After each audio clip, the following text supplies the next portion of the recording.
The European Union comprises 28 member states, which are party to the founding treaties of the Union and thereby subject to the privileges and obligations of membership. Unlike the members of international organizations, the constituent states of the EU are placed under binding laws in exchange for representation within the common legislative and judicial institutions. They do however retain considerable autonomy, and must be unanimous for the Union to adopt policies concerning defense and foreign affairs. Subsidiarity is a founding principle of the Union. In 1957 6 core states founded the EU's predecessor, the European Economic Community. The remaining states have acceded in subsequent enlargements. On July 1, 2013 Croatia became the newest member state of the EU. In order to accede, a state must fulfill the economic and political requirements known as the Copenhagen Criteria, which require a candidate to have a democratic, free market government together with the corresponding freedoms and institutions, and respect for the rule of law. Enlargement of the Union is also contingent upon the consent of all existing members and the candidates' adoption of the existing body of EU law, known as the acquis communautaire. There is disparity in the size, wealth and political system of member states, but all have equal rights. While in some areas majority voting takes place where larger states have more votes than smaller ones, smaller states have disproportional representation compared to their population. No member state has withdrawn or been suspended from the EU, though some dependent territories or semi-autonomous areas have left. List, notes. Enlargement. Enlargement is, and has been, a principal feature of the Union's political landscape. The EU's predecessors were founded by the Inner Six, those countries willing to forge ahead with the community while others remained skeptical. It was only a decade before the first countries changed their policy and attempted to join the Union, which led to the first skepticism of enlargement. French President Charles de Gaulle feared British membership would be an American Trojan horse and vetoed its application. It was only after de Gaulle left office and a 12-hour talk by British Prime Minister Edward Heath and French President Georges Pompidou took place that Britain's third application succeeded in 1970. Applying in 1969 were Britain, Ireland, Denmark and Norway. Norway, however, declined to accept the invitation to become a member when the electorate voted against it, leaving just the UK, Ireland and Denmark to join. But despite the setbacks, and the withdrawal of Greenland from Denmark's membership in 1985, 3 more countries joined the communities before the end of the Cold War. In 1987, the geographical extent of the project was tested when Morocco applied, and was rejected as it was not considered a European country. 1990 saw the Cold War drawing to a close, and East Germany was welcomed into the community as part of a reunited Germany. Shortly after, the previously neutral countries of Austria, Finland and Sweden acceded to the new European Union, though Switzerland, which applied in 2002, froze its application due to opposition from voters, while Norway, which had applied once more, had its voters reject membership again. Meanwhile, the members of the former Eastern Bloc and Yugoslavia were all starting to move towards EU membership. 10 of these joined in a Big Bang enlargement on May 1, 2004, symbolizing the unification of East and Western Europe and the EU. Bulgaria and Romania joined in 2007. 2013 saw the latest member, Croatia, accede to the Union, and the EU has prioritized membership for the rest of the Balkans, namely Western Balkans. Iceland, Macedonia, Montenegro, Serbia and Turkey are all formal, acknowledged candidates. Turkish membership, pending since the 1980s, is a more contentious issue, but it entered negotiations in 2004. There are at present no plans to cease enlargement.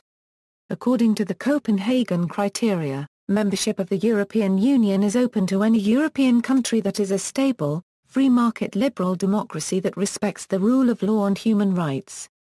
Furthermore, it has to be willing to accept all the obligations of membership, such as adopting all previously agreed law and switching to the euro. In addition to enlargement by adding new countries, the EU can also expand by having territories of member states, which are outside the EU, integrate more closely or by a territory of a member state which had previously seceded and then rejoined. Representation. Each state has representation in the institutions of the European Union. Full membership gives the government of a member state a seat in the Council of the European Union and European Council. When decisions are not being taken by consensus, votes are weighted so that a country with a greater population has more votes within the Council than a smaller country. The presidency of the Council of the European Union rotates between each of the member states, allowing each state 6 months to help direct the agenda of the EU. Similarly, each state is assigned seats in Parliament according to their population. The members of the European Parliament have been elected by universal suffrage since 1979. The national governments appoint one member each to the European Commission, the European Court of Justice and the Court of Auditors. Historically, larger member states were granted an extra commissioner. However, as the body grew, this right has been removed and each state is represented equally. The 6 largest states are also granted an Advocates General in the Court of Justice. Finally, the Governing Council of the European Central Bank includes the governors of the national central banks of each euro area country. The larger states traditionally carry more weight in negotiations, however smaller states can be effective impartial mediators and citizens of smaller states are often appointed to sensitive top posts to avoid competition between the larger states. This, together with the disproportionate representation of the smaller states in terms of votes and seats in Parliament, gives the smaller EU states a greater clout than normally attributed to a state of their size. However, most negotiations are still dominated by the larger states. This has traditionally been largely through the Franco-German motor, but the Franco-German role influence has diminished slightly following the influx of new members in 2004. Sovereignty. While the member states are sovereign, the Union partially follows a supranational system that is comparable to federalism. Previously limited to European community matters, the practice, known as the community method, is currently used in most areas of policy. Combined sovereignty is delegated by each member to the institutions in return for representation within those institutions. This practice is often referred to as pooling of sovereignty. Those institutions are then empowered to make laws and execute them at a European level. If a state fails to comply with the law of the European Union, it may be fined or have funds withdrawn. In extreme cases, there are provisions for the voting rights or membership of a state to be suspended. In contrast to other organizations, the EU's style of integration has become a highly developed system for mutual interference in each other's domestic affairs. However, on defense and foreign policy issues less sovereignty is transferred, with issues being dealt with by unanimity and cooperation. Very early on in the history of the EU, the unique state of its establishment and pooling of sovereignty was emphasized by the Court of Justice. By creating a community of unlimited duration, having its own institutions, its own personality, its own legal capacity and capacity of representation on the international plane and, more particularly, real powers stemming from a limitation of sovereignty or a transfer of powers from the states to community, the member states have limited their sovereign rights and have thus created a body of law which binds both their nationals and themselves. The transfer by the states from their domestic legal system to the community legal system of the rights and obligations arising under the treaty carries with it a permanent limitation of their sovereign rights. Yet, as sovereignty still originates from the national level, it may be withdrawn by a member state who wishes to leave. Hence, if a law is agreed that is not to the liking of a state, it may withdraw from the EU to avoid it. This however has not happened as the benefits of membership are often seen to outweigh the potentially negative impact of a specific law. Furthermore, in realpolitik, concessions and political pressure may lead to a state accepting something not in their immediate interests in order to improve relations or strengthen their position on other issues. The question of whether EU law is superior to national law is subject to some debate. The treaties do not give a judgment on the matter, but court judgments have established EU's law superiority over national law, and it is affirmed in a declaration attached to the Treaty of Lisbon. Some national legal systems also explicitly accept the Court of Justice's interpretation, such as France and Italy, However, in Poland it does not override the national constitution, which it does in Germany. The exact areas where the member states have given legislative competence to the EU are as follows. Every area not mentioned remains with member states. As a result of the European sovereign debt crisis, some Eurozone states required a bailout from the EU via the European Financial Stability Facility and European Financial Stability Mechanism.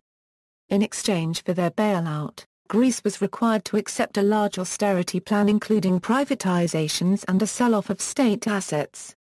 In order to ensure that Greece complies with the EU's demands, a large-scale technical assistance from the European Commission and other member states has been deployed to Greek government ministries.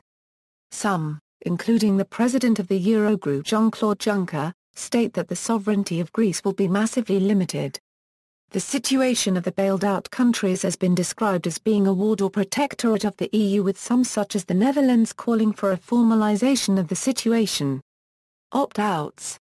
A number of states are less integrated into the EU than others. In most cases this is because those states have gained an opt-out from a certain policy area. The most notable is the opt-out from the Economic and Monetary Union, the adoption of the euro as sole legal currency. Most states outside the Eurozone are obliged to adopt the euro when they are ready, but Denmark and the United Kingdom have obtained the right to retain their own independent currencies.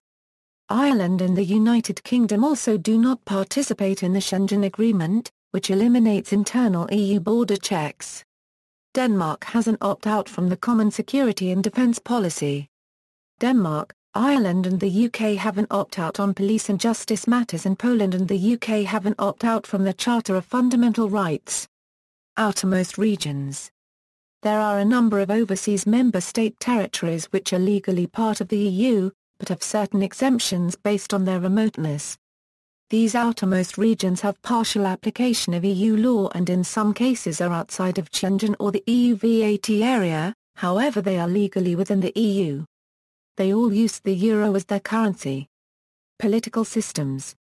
Entry to the EU is limited to liberal democracies, and Freedom House ranks all EU states as being totally free electoral democracies. All but 4 are ranked at the top 1.0 rating. However, the exact political system of a state is not limited, with each state having its own system based on its historical evolution. The majority of member states are Euro 17 out of 28 are Euro parliamentary republics, while 7 states are constitutional monarchies, meaning they have a monarch although political powers are exercised by elected politicians. Most republics and all the monarchies operate a parliamentary system whereby the head of state has a largely ceremonial role with reserve powers. That means most power is in the hands of what is called in most of those countries the Prime Minister, who is accountable to the national parliament. Of the remaining republics, 3 operate a semi-presidential system, where competences are shared between the President and Prime Minister, while 1 republic operates a presidential system, where the President is head of state and government. The EU is divided between unicameral and bicameral parliaments, with 15 unicameral national parliaments and 13 bicameral parliaments. The Prime Minister and government are usually directly accountable to the directly elected lower house and require its support to stay in office. Euro, the exception being Cyprus with its presidential system. Upper houses are composed differently in different member states. It can be directly elected like the Polish Senate, indirectly elected, for example, by regional legislatures like the Federal Council of Austria, unelected, but representing certain interest groups like the National Council of Slovenia, unelected as a remnant of a non-democratic political system in earlier times. Most elections in the EU use some form of proportional representation. The most common type of proportional representation is the party list system. There are also differences in the level of self-governance for the sub-regions of a member state. Most states, especially the smaller ones, are unitary states, meaning all major political power is concentrated at the national level. 10 states allocate power to more local levels of government. Austria, Belgium and Germany are full federations, meaning their regions have constitutional autonomies. Denmark, Finland, France, the Netherlands, and Portugal are federacies, meaning some regions have autonomy but most do not. Spain and Italy have system of devolution where regions have autonomy, but the national government retains the right to revoke it. The United Kingdom has a mixture of federacy and devolution as only some of its regions enjoy a system of devolution while others are ruled directly from the national government. States such as France have a number of overseas territories, retained from their former empires. Some of these territories such as French Guiana are part of the EU while others are related to the EU or outside it, such as the Falkland Islands. Withdrawal and suspension. As of July 2013, no member state has withdrawn from the EU. However, Greenland, as a territory, did so when gaining home rule from a member state. The Lisbon Treaty made the first provision of a member state to leave. The procedure for a state to leave is outlined in TEU Article 50, which also makes clear that any member state may decide to withdraw from the Union in accordance with its own constitutional requirements. Although it calls for a negotiated withdrawal between the seceding state and the rest of the EU, if no agreement is reached 2 years after the seceding state announced its intention to leave, it would cease to be subject to the treaties anyway. There are a number of independence movements within member states. Were a territory of a member state to secede but wish to remain in the EU, some scholars claim it would need to reapply to join as if it were a new country applying from scratch. However, other studies claim internal enlargement is legally viable if, in case of a member state dissolution or secession, the resulting states are all considered successor states. There is also an European Citizens Initiative that aims at guaranteeing the continuity of rights and obligations of the European citizens belonging to a new state arising from the democratic secession of a European Union member state. TEU Article 7 provides for the suspension of certain rights of a member state. Introduced in the Treaty of Amsterdam, Article 7 outlines that if a member persistently breaches the EU's founding principles, then the European Council can vote to suspend any rights of membership, such as voting and representation as outlined above. Identifying the breach requires unanimity, but sanctions require only a qualified majority. The state in question would still be bound by the obligations treaties, and the Council acting by majority may alter or lift such sanctions. The Treaty of Nice included a preventative mechanism whereby the Council, acting by majority, may identify a potential breach and make recommendations to the state to rectify it before action is taken against it as outlined above. However, the treaties do not provide any mechanism to expel a member state outright. Related states. There are a number of countries with strong links with the EU, similar to elements of membership. Following Norway's decision not to join the EU, it remained one of the members of the European Economic Area, which also includes Iceland and Liechtenstein. The EEA links these countries into the EU's market, extending the 4 freedoms to these states. In return, they pay a membership fee and have to adopt most areas of EU law. The democratic repercussions of this have been described as fax democracy. A different example is Bosnia and Herzegovina, which has been under international supervision. The High Representative for Bosnia and Herzegovina is an international administrator who has wide-ranging powers over Bosnia and Herzegovina to ensure the peace agreement is respected. The High Representative is also the EU's representative, and is in practice appointed by the EU. In this role, and since a major ambition of Bosnia and Herzegovina is to join the EU, the country has become a de facto protectorate of the EU. The EU-appointed representative has the power to impose legislation and dismiss elected officials and civil servants, meaning the EU has greater direct control over Bosnia and Herzegovina than its own states. Indeed, the state's flag was inspired by the EU's flag. In the same manner as Bosnia and Herzegovina, Kosovo is under heavy EU influence, particularly after the de facto transfer from UN to EU authority. In theory, Kosovo is supervised by EU missions, with justice and policing personnel training and helping to build up the state institutions. However, the EU mission does enjoy certain executive powers over the state and has a responsibility to maintain stability and order. Like Bosnia, Kosovo has been termed an EU protectorate. However, there is also the largely defunct term of associate member. It has occasionally been applied to states which have signed an association agreement with the EU. Associate membership is not a formal classification and does not entitle the state to any of the representation of free movement rights that full membership allows. The term is almost unheard of in the modern context and was primarily used in the earlier days of the EU with countries such as Greece and Turkey. Turkey's association agreement was the 1963 Ankara Agreement. From this it is drawn that Turkey became an associate member on that day. Present association agreements include the Stabilization and Association Agreements with the Western Balkans. These states are no longer termed associate members. See also, countries bordering the European Union, currencies of the European Union, special member state territories, EU relationships with Europe's microstates, EU integration with the EFTA states, references. External links, Member States are Europa.